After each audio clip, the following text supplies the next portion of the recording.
2014년 10월 대한민국을 충격에 빠뜨린 한 천재 뮤지션의 죽음. 락 음악부터 일렉트로니카, 재즈, 국악에 이르기까지 다양한 장르의 음악을 시도했고 작사, 작곡, 편곡, 프로듀싱까지 섭렵한 음악에 있어 만능이었던 남자. 오늘은 대한민국의 가수, 싱어송라이터, 음반 프로듀서, 라디오 DJ, 프로그래머이자 사회운동가였던 항상 천재라는 수식어가 따라다녔던 남자, 음악인 신해철에 대해 알아보자. 탄생 1968년 5월 6일 서울특별시 중구 회원동에서 일남 일녀 중 막내로 태어났다. 어린 시절 클라리넷, 피아노 등 여러 악기를 배웠으나 선생님으로부터 재능이 없다는 말을 들었다고 한다. 중동중학교 재학 시절 학급 반장을 맡으며 모범적인 학교 생활을 하였으나 보성고등학교에 진학 이후 음악과 사랑에 빠져 학업을 등한시한다. 메탈리카의 마스터 오브 퍼펫츠 앨범을 들었을 때 큰 충격을 받아 이틀간 학교를 안 가고 음악만 들었다 라고 회상할 정도로 음악에 푹 빠진 그는 친구들과 밴드 각시타를 결성해 활동했으며 이 시기 여러 밴드를 동경하여 쫓아다닌다. 이때 만난 사람 중 한 명이 부활의 리더 김태원인데 부활의 팬클럽 회장을 자처하며 김태원과 친분을 쌓았고 기타와 작곡을 배웠다고도 한다. 무한궤도 그리고 그대에게. 고등학생 시절 활동한 밴드 각시탈은 멤버 중 신해철과 김재용을 제외한 친구들이 대입에 떨어지자 자연스레 해체된다. 여담으로 신해철은 고교 시절 음악을 하느라 학업을 등한시했다 하는데 타고난 머리가 좋아서인지 우수한 성적으로 서강대학교 철학과에 입학한다. 훗날 그의 아버지는 음악만 안 했더라면 서울대도 갈 머리였다 라고 말하였다. 캠퍼스의 낭만을 찾아 서강대학교에 입학하였지만 때는 전두환 군사정권인 1987년 최루탄 냄새가 가득한 역사의 현장 속에서 신해철은 다시 한번 음악을 하기로 마음먹는다. 어린 시절부터 친구였던 서울대 치의학과 김재용과 고등학교 동창 서울대 인류학과 조현문과 함께 트윈 키보디스트 체제로 밴드를 구성하였고 연세대 토목공학과 드러머 조연찬과 그의 동기 베이시스트 조용곤을 영입해 밴드 무한궤도의 엄친아 라인업을 완성한다. 사회 반항적이고 저항적인 이미지가 강했던 다른 락밴드와는 다르게 무한궤도는 부모님들의 빵빵한 지원을 받으며 활동한 굿보이 밴드였다. 김태원과의 인연을 이어오던 신해철은 이 시기 무한궤도로 밴드 부활의 오프닝 공연을 맡을 정도로 실력과 인맥을 키우며 성장한다. 그러나 밴드의 성장과 동시에 직면한 음악적 방향성이라는 문제는 신해철은 물론 무한궤도의 전 멤버들을 고민에 빠지게 만들었는데 그들의 독특한 트윈 키보드라는 구성과 대학생 엄친아 밴드라는 캐릭터성이 오버에서도 언더에서도 그 자리를 잡지 못하고 있었기 때문이다. 음악적 고민이 계속되던 어느 날 분식집에서 튀김라면을 먹는데 한 멤버가 야 우리 대학가요제나 나가자 라고 이야기했고 멤버들 간의 갑론을박이 계속되던 와중에 멤버 조용곤이 덜컥 원서를 접수해버린다. 그렇게 1988년 서울대, 연세대, 서강대 연합 타이틀로 대학가요제에 나가게 된 무한궤도는 탄탄한 실력을 바탕으로 예선을 통과 결선에 진출한다. 그리고 결선에 진출한 16팀 중 16번째 순서로 무대에 오르게 되는데 참가번호 16번 서울대표 그룹 무한궤도입니다. 참가곡은 그대에게.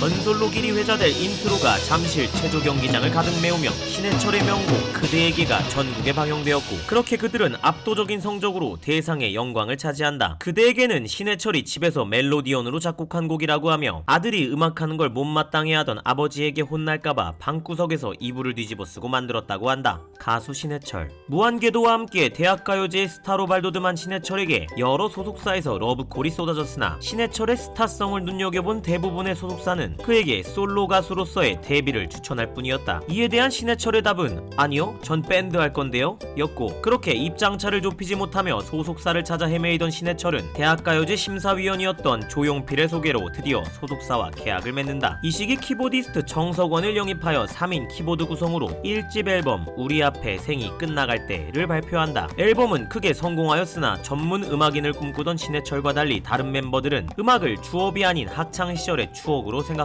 각자 자신들의 꿈을 위해 밴드를 탈퇴하고 만다. 조영곤, 조현문, 김재용, 조연찬이 탈퇴한 자리를 드러머 이동규, 기타리스트 정기원, 베이시스트 김재성이 합류하여 잠시 동안 밴드 활동을 이어가지만 결국 무한궤도는 해체된다. 이후 소속사와의 남은 계약 기간을 지키기 위해 신해철은 솔로 가수로 활동을 시작한다. 솔로 데뷔 앨범의 타이틀곡 슬픈 표정하지 말아요가 대히트를 치며 신해철은 단숨에 하이틴 스타로 등극해 아이돌 스타급의 사랑을 받는다. 그러나 신해철 신해철은 단순히 곱상한 외모와 대중성을 갖춘 하이틴 스타를 뛰어넘어 뮤지션으로서의 한 단계 도약을 시작하는데, 솔로 2집 마이셀프의 작사, 작곡, 편곡은 물론 당시 대한민국에 별로 알려져 있지 않던 미디, 즉 컴퓨터 음악 작업을 거의 혼자 해내며 당시의 대중가요와 차별화를 둔 것이다. 대표 수록곡 재즈 카페, 나에게 쓰는 편지, 내 마음 깊은 곳에 너 등으로 역시 엄청난 인기를 끈다. 이 앨범은 대한민국 최초의 미디 음반이라는 역사적 특전을 갖고 있다. 밴드 넥스트.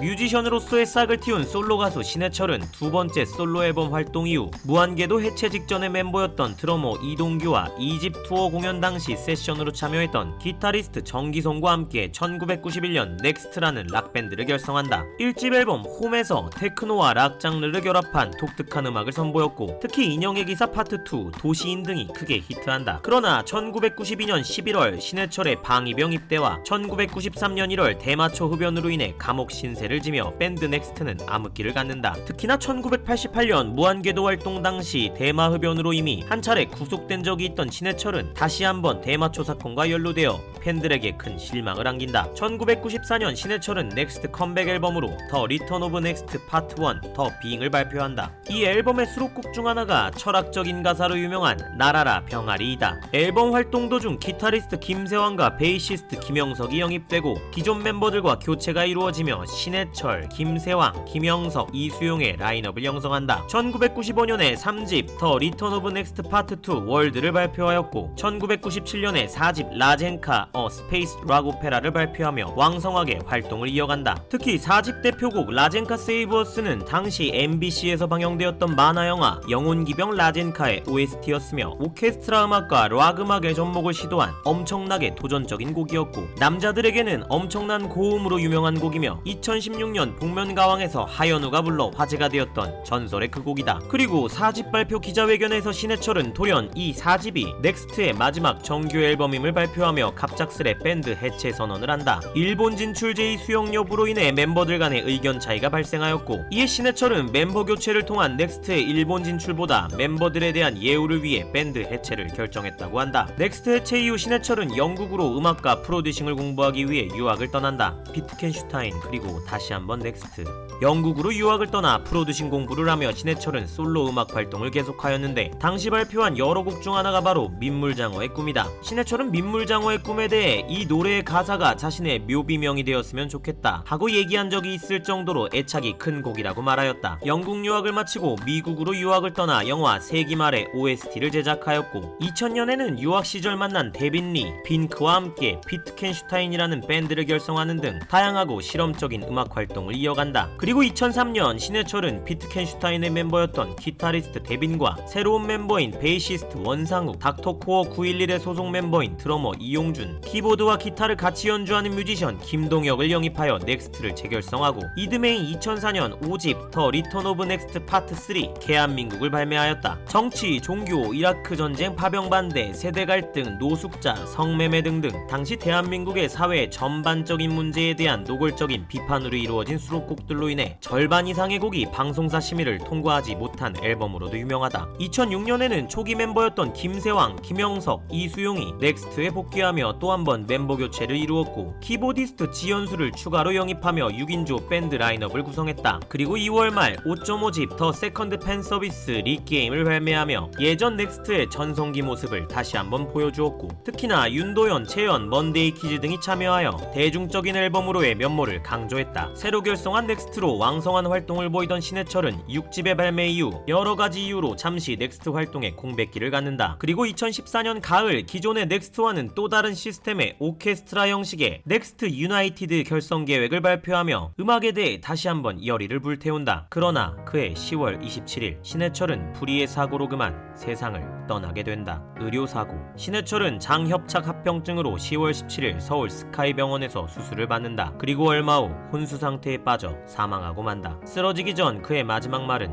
숨을 못 쉬겠어 였다고 한다. 이후 검찰 조사를 통해 주치의가 위를 접어 축소하는 위축소 수술을 신해철이나 그의 가족의 동의 없이 진행하였으며 수술 후 신해철이 통증을 호소하여도 단순히 마취가 풀리며 발생하는 일반적인 통증이라 치부하며 후속 조치를 취하지 않았다는 사실이 밝혀져 전 국민적인 공분을 산다. 그의 빈소에는 유명 정치인부터 연예인까지 그의 영향을 받은 수많은 인파가 몰렸다. 소신 있는 연예인 신해철은 고 노무현 전 대통령의 열렬한 지지자로 유명하다. 노무현의 선거 유세를 도왔고 노무현이 사망했을 당시 추모 공연에서 눈물을 흘리며 애도를 표하기도 하였다. 이후 문재인의 선거 유세를 도우며 자신의 정치 성향을 가감없이 드러냈고 또한 백분 토론과 여러 시사 프로그램에 출연하며 진보의식이 가득한 연예인으로 이름을 떨쳤다. 대마초 비범죄와 간통죄 폐지, 체벌금지 등에 대해 논리적이고 소신 있는 발언과 주장으로 최고의 비정치인 논객으로 선정되기도 한다. 그의 사망 당시 문재인 전 대통령은 제가 아는 신해철 씨는 불합리한 것에 앞서서 당당하게 맞서는 용기를 가진 멋진 사람이었습니다. 대선 때 유세하러 가는 곳마다 울려 퍼지던 그대에게의 벅찬 음악은 제게 평생의 고마움입니다. 부디 영면하시길 기원합니다. 라고 조문을 한다. 영향력 수없이 많은 곡을 작곡하고도 단 한 번의 표절 시비도 없었던 신해철은 수많은 후배 가수들에게 직간접적인 영향을 끼쳤다. 이승기, 싸이, 김동률 등의 가수를 직접 프로듀싱하였으며 특히 대박이 난 케이스로는 섹시 디바 엄정화가 있다. 엄정화 본인은 신해철의 장례식에서 신해철이 아니었으면 가수 엄정화는 없었을 것이라며 고인에게 깊은 감사를 표한다. 신해철은 음악에 있어 선구자라는 별명으로도 유명한데 특히나 컴퓨터 음악 즉 미디를 처음 대한민국 가요계에 전파시킨 인물이 바로 신해철이며 이는 이후 문화대통령으로 불린 서태지와 강남스타일로 전세계를 뒤집어 놓은 싸이 또한 신해철에게 미디 음악 장비 사용법과 곡 제작법을 배웠다고 한다. 신해철 사망 후 서태지는 그는 음악인으로서 자신에게 커다란 산과 같은 존재였다 라고 회고했고 싸이는 사람의 삶과 죽음을 들려주던 음악가라고 추모했다. 부활의 김태원과는 스타와 팬, 스승과 제자이자 같은 음악인으로 서로 영향을 주었는데 신해철이 죽자 김태원은 죽음과 삶 앞에서 고 신해철 덕분에 희망을 가졌다 라며 그를 회상한다. 나는 가수다와 복면가왕에서 엄청난 인지도를 쌓은 국카스텐의 보컬 하현우도 신해철의 오랜 팬으로 유명한데 2016년 MBC 연예대상에서 특별상을 수상하며 소감으로 하늘에서 저를 기특하게 바라보고 계실 신해철 선배님께 다시 한번 이 상의 영광을 돌리겠습니다 라고 말하기도 한다. 영원한 마왕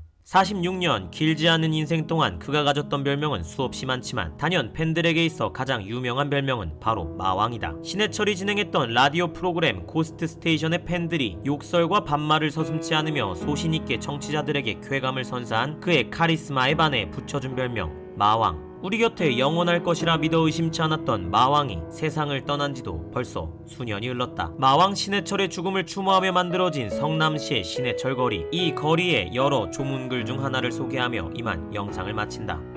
나의 힘들었던 시절, 형님의 노래 나라라 병아리를 들으며 위로받던 때가 있었습니다. 언젠가 날아오를 그날을 꿈꾸던 내게 친구가 되어준 그 노래. 그 노래의 마지막 구절이 떠오릅니다. 언젠가 다음 세상에도 내 친구로 태어나줘. 내 마음속 영원한 마왕 그대에게 유재석.